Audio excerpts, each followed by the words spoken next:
பேர் அண்ணாவிடத்திலே நம்முடைய இதய புரட்சி தலைவர் எம்ஜிஆர் அவர்கள் தேர்தல் நிதி கொடுப்பேன் என்று சொன்னபோது பேர் அண்ணா அவர்கள், நீங்கள் கொடுக்கின்ற சில லட்சம் பல லட்சம் போதாது, உங்களுடைய முகத்தை காட்டினால் போதும், பல லட்சம் வாக்குகள் கிடைக்கும் என்றார். அப்பொழுதே மக்களுடைய செல்வாக்கு எந்த அளவுக்கு இருக்கின்றது என்பதை நாம் உணர வேண்டும்.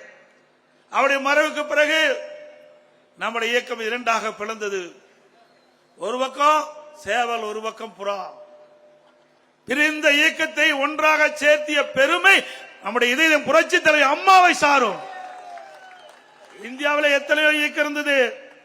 காங்கிரஸ் பிரிந்தது, ஒன்றா சேரல. கம்யூனிஸ்ட் பிரிஞ்சது, ஒன்றா சேரல. திமுக பிரிந்தது, ஒன்றாக சேரவில்லை. ஆனால் அனைத்து இந்திய அண்ணா திராவிட முன்னேற்ற கழகம் பிரிந்த இயக்கத்தை ஒன்றாக சேர்த்திய பெருமை மாண்பு இதய புரட்சி தலைவர் அம்மாவை சாரும். 1900 அப்பொழுது நம்முடைய இதயம் புரட்சி தலைவர் எம்ஜிஆர் அவர்கள் இதயம் புரட்சி தலைவி அம்மாவுக்கு கொள்கை பரப்பு செயலாளராக பொறுப்பை கொடுத்து தமிழ்நாடு முழுவதும் சூறாவளி சுற்றுப்பயணம் செய்து மக்களுடைய செல்வாக்கை பெற்ற தலைவி புரட்சி தலைவி அம்மா.